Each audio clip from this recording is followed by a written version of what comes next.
And so partly what you're doing by attending to your child constantly is noticing where they are in the construction of this hierarchy, and they start way down here, right? And so that's why you play peekaboo, for example. It's like they can do that, and you can, you interact with them because you can watch. You do a little something, and if they respond, you got some sense that you're at the same level. And kids in playgrounds do that with each other right away.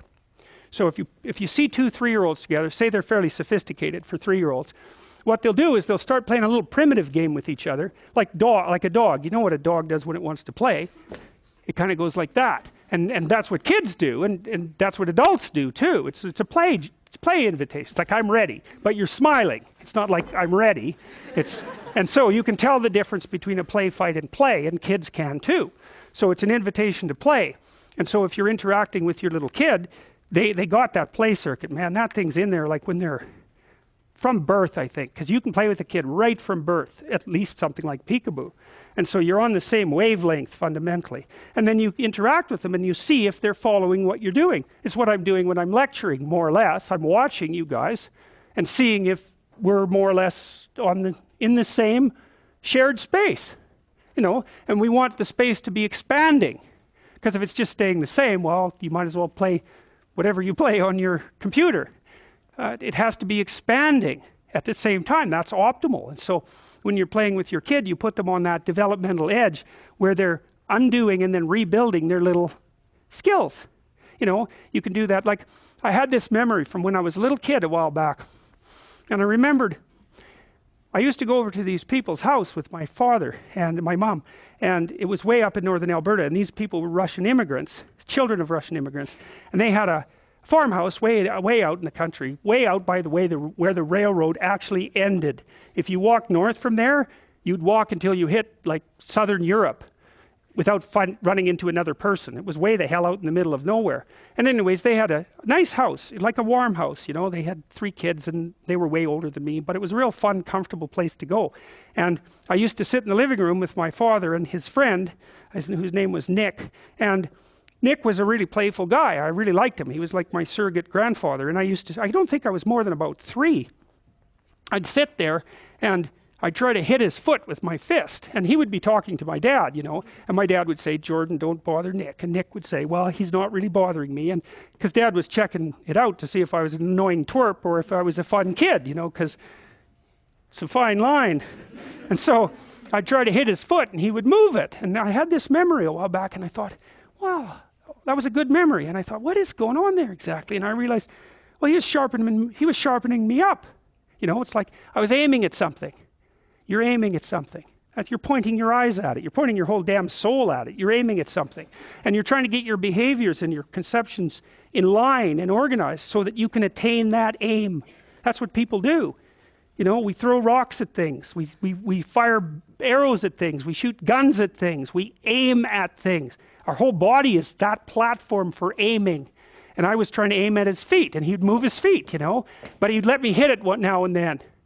And so let's say you're a rat, okay? Because, like I said, a rat's a good model for a person. Let's say you're a little rat, a juvenile male, and you want to play, because you want to play.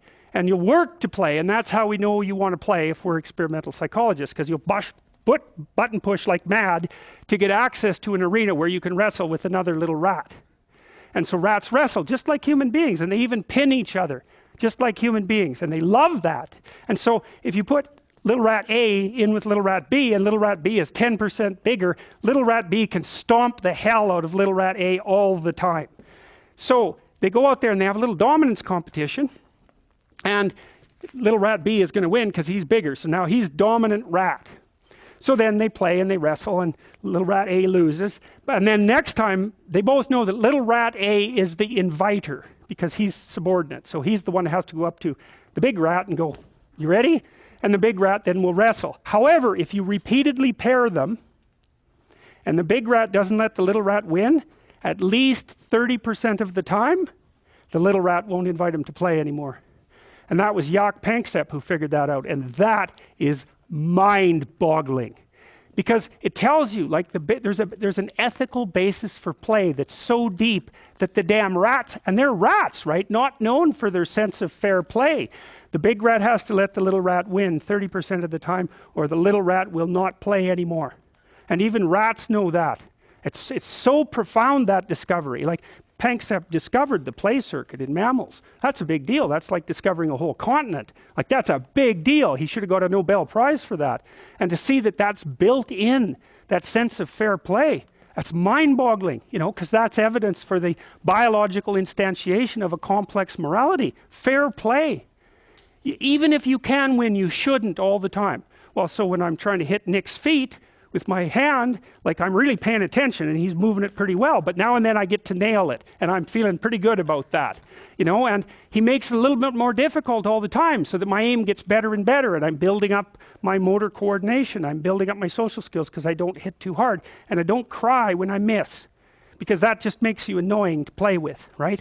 So I'm learning really complicated things about how to go about finessing my aim, and that's what you're doing with your kids. And what are they aiming at? Well, they aim higher and higher. So when my son was about 2.5, we had him start setting the table.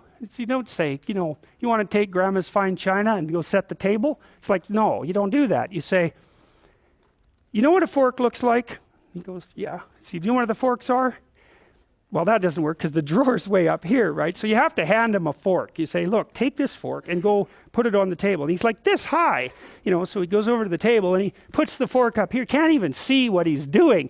He puts the fork up there, and then, you know, he's reasonably happy with that. And you give him a pat, and then you go and give him a really sharp knife. No, you don't do that.